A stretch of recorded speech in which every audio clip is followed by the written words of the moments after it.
Welcome to easy NCERT. आज की इस वीडियो में हम लोग क्लास 10th के ज्योग्राफी से पहला चैप्टर देखेंगे, रिसोर्सेज एंड डेवलपमेंट। ये पूरा चैप्टर दो पार्ट में है, तो आइए स्टार्ट करते हैं।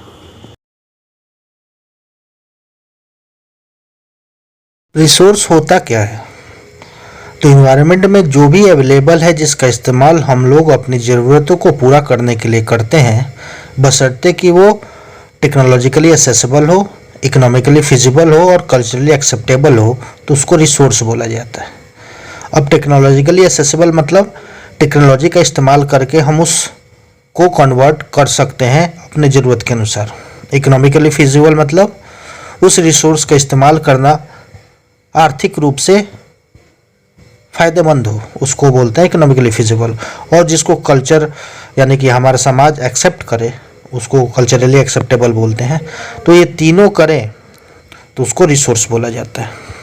अब ये जो किसी भी वस्तु का जो इन्वायरमेंट में अवेलेबल है, जिसको ट्रांसफॉर्म किया जाता है यानी कि उसको अपने यूज़ के रूप में बदला जाता है, तो उसके लिए नेचर, टेक्नोलॉजी और इंस्टीट्यूशन, तीन चीज़ों का इस्तेमाल होता है और तीनों इंटरडिपेंडेंट होते हैं, एक दूसरे पे निर्भर होते हैं। ह्यूमन क्या करता है? तो ह्यूमन इंटरेक्ट करता है नेचर के थ्रू, और किसकी मदद से? तो टेक्नोलॉजी और इंस्टीट्यूशंस की मदद से। क्या रिसोर्सेज फ्री गिफ्ट है नेचर का? तो ऐसा नहीं है। रिसोर्सेज जो हैं ह्यूमन एक्टिविटीज़ का ही फंक्शन है। Human beings themselves are essential component of resources, और वही ट्रांसफॉर्म करता है यूजफुल थिंग्स में रिसोर्स को। रिसोर्सेज को निम्न तरीके से उसका वर्गीकरण किया जा सकता है। पहला, ओरिजिन के बेसिस पे, तो बायोटिक और एबायोटिक होता है। एग्जॉस्टेबिलिटी के बेसिस पे, तो रिन्यूएबल और नॉन रिन्यूएबल होता है। ओनरशिप के बेसिस पे, तो इंडिविजुअल, कम्युनिटी, नेशनल या इंटरनेशनल हो सकता है रिसोर्स। और स्टेटस ऑफ डेवलपमेंट के रूप में तो पोटेंशियल या डेवलप्ड स्टॉक या रिजर्व्स, इन सबको हम लोग नीचे एक करके पढ़ेंगे।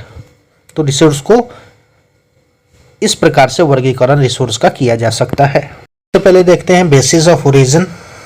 तो बेसिस ऑफ ओरिजिन पर रिसोर्स दो तरीके का हो सकता है। बायोटिक, बायोटिक क्या होता है हमको पता है कि जिसमें जीवन हो, जैसे कि पौधे, एनिमल्स, फिश वगैरह, जितने भी जानवर वगैरह हैं, ये सारे बायोटिक रिसोर्स हैं। एबायोटिक रिसोर्स जो नॉन लिविंग थिंग्स हैं, सॉयल, रॉक्स, मेटल्स, ये सारे एबायोटिक रिसोर्स होते हैं। और अब दूसरा बेसिस जो रिसोर्स का वर्गीकरण के लिए होता है एग्जॉस्टिबिलिटी का, तो उसमें रिन्यूएबल या नॉन रिन्यूएबल हो सकता है। रिन्यूएबल रिसोर्स क्या होता है? जो फिर से रिन्यू हो सकता है, जो समाप्त नहीं होगा, जैसे solar energy, wind energy, water, forest, wild life, ये रिन्यूएबल रिसोर्सेज होते हैं। नॉन रिन्यूएबल रिसोर्स क्या होता है? तो इसको बनने में बहुत लंबा समय लगता है, जैसे कि फॉसिल फ्यूल्स, कोयला वगैरह, पेट्रोलियम वगैरह, मिनरल्स जो है, लंबा समय लगता है और इसीलिए इनका एक लिमिट है और एक टाइम बाद ये समाप्त हो जाएंगे। वैसे को बोलते हैं नॉन रिन्यूएबल रिसोर्स। अब आया ओनरशिप के आधार पे, तो इंडिविजुअल रिसोर्स किसी एक व्यक्ति का हो सकता है। आपका ज़मीन है तो वो आपका रिसोर्स, ठीक, तो इसको बोलते हैं इंडिविजुअल रिसोर्स। आपका ज़मीन, आपका तालाब, ये आपका इंडिविजुअल रिसोर्स है। जबकि कम्युनिटी ओन्ड रिसोर्स क्या होता है?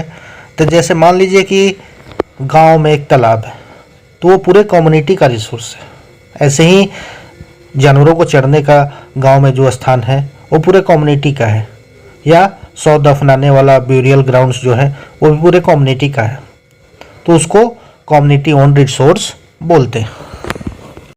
नेशनल रिसोर्स क्या होता है? तो टेक्निकली देखा जाए तो देश के अंदर जो भी रिसोर्स है सारा तो नेशनल रिसोर्स है।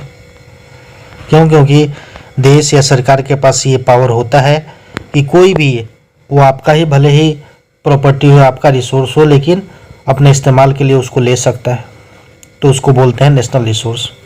तो सारे मिनरल्स, सारे water resource, forest, wild life, ज़मीन पॉलिटिकल बाउंड्रीज के अंदर, और ओशियन में कहाँ तक?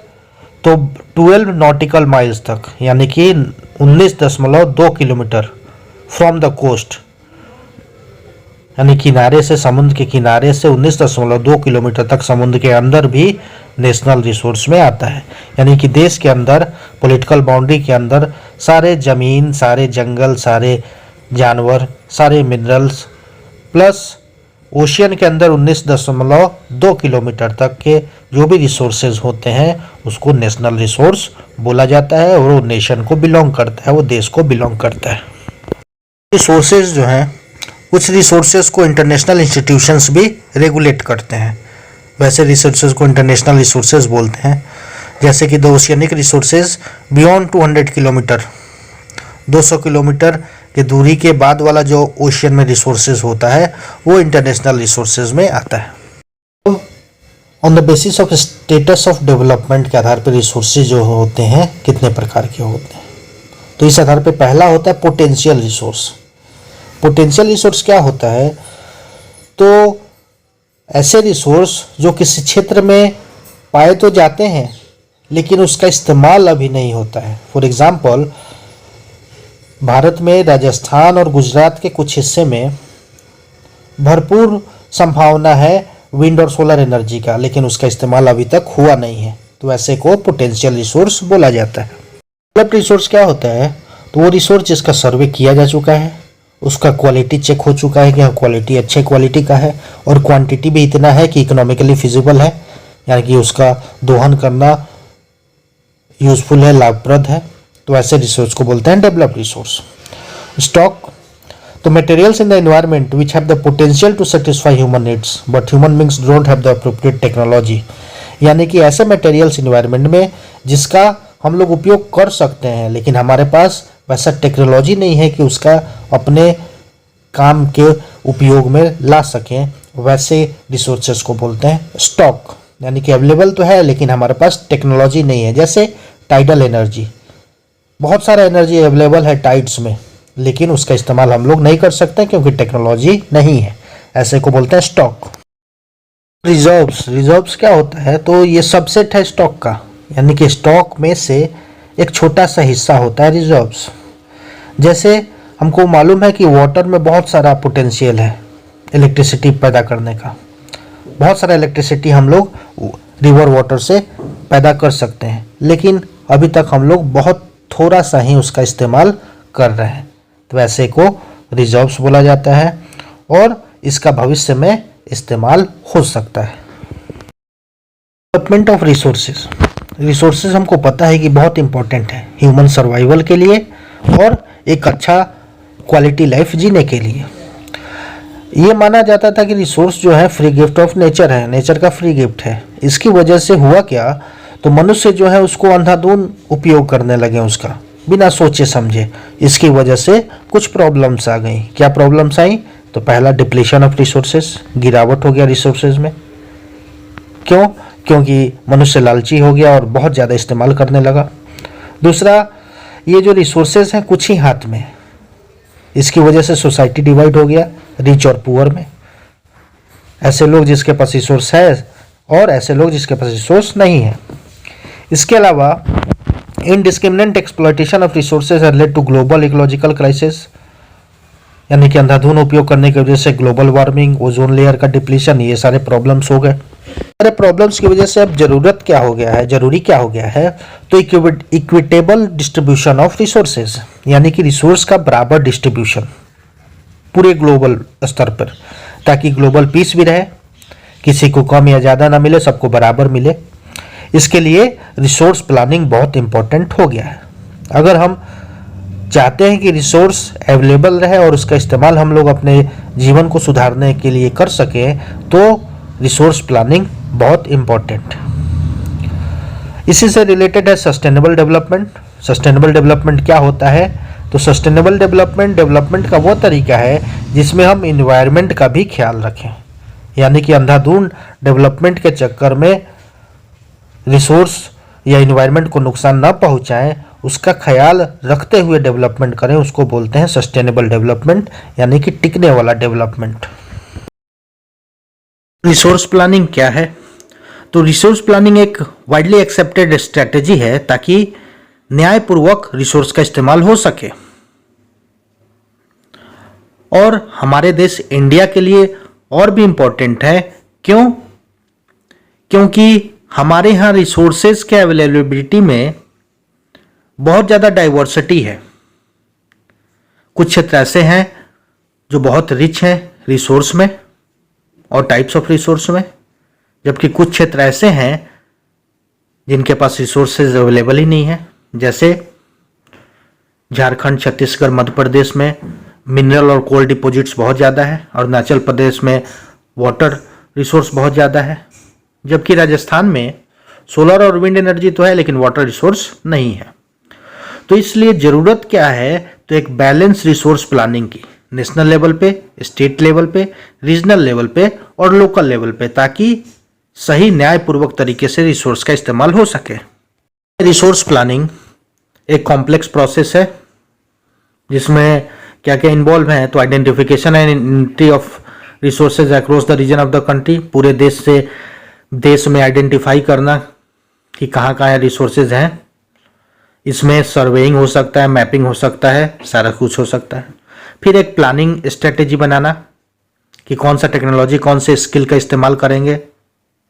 फिर है इन रिसोर्स डेवलपमेंट को मैच करना with overall national development plans, यानी कि इस रिसोर्स को जो नेशनल डेवलपमेंट प्लान्स है उससे मैच करना। तो एक कॉम्प्लेक्स टास्क है रिसोर्स प्लानिंग इंडिया में। किसी भी क्षेत्र का डेवलपमेंट में रिसोर्स का अवेलेबल होना एक नेसेसरी कंडीशन है, लेकिन केवल रिसोर्स के अवेलेबल होने से ही सारा डेवलपमेंट हो जाएगा ऐसा भी नहीं है। बहुत सारे देश के ऐसे क्षेत्र हैं जो रिसोर्सेज में तो बहुत ज़्यादा रिच हैं लेकिन डेवलप्ड नहीं है, इकोनॉमिकली बैकवर्ड है। जबकि वहीं पे कुछ ऐसे क्षेत्र हैं जिनके पास रिसोर्सेज तो नहीं है लेकिन इकोनॉमिकली वो डेवलप्ड हैं। तो रिसोर्स का अवेलेबल होना ही सब कुछ नहीं है। The history of colonization reveals that rich resources in colonies were the main attraction for the foreign investment. मालूम है कि विदेशी जितने भी आक्रमणकारी आए तो वो आकर्षित हुए रिच रिसोर्सेज की तरफ। It was primarily the higher level of technology development of the colonizing countries that helped them to exploit. तो वो रिच रिसोर्सेज की तरफ आकर्षित हुए और उसका इस्तेमाल इसलिए कर पाए क्योंकि उनके पास टेक्नोलॉजी हायर लेवल का था, इसीलिए उस रिसोर्सेज का वो इस्तेमाल कर पाए।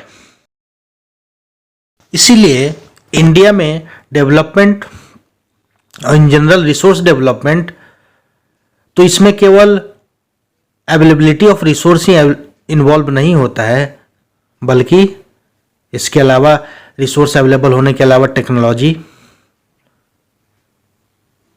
अच्छे क्वालिटी का ह्यूमन रिसोर्स और historical experience of the people भी इम्पॉर्टेंट होता है डेवलपमेंट ऑफ द रिसोर्सेज के लिए। यानी कि इंडिया में रिसोर्सेज के डेवलपमेंट के लिए इम्पॉर्टेंट केवल अवेलेबिलिटी ऑफ द रिसोर्स नहीं है, बल्कि टेक्नोलॉजी और ह्यूमन रिसोर्स भी इम्पॉर्टेंट कंडीशन या टर्म्स होते हैं। इस वीडियो में हम लोग यहीं तक पढ़ेंगे, बाकी का बचा हुआ चैप्टर हम लोग नेक्स्ट वीडियो में देखेंगे। आप इसको अच्छे से 2 बार 3 बार देखें और रिवाइज करें।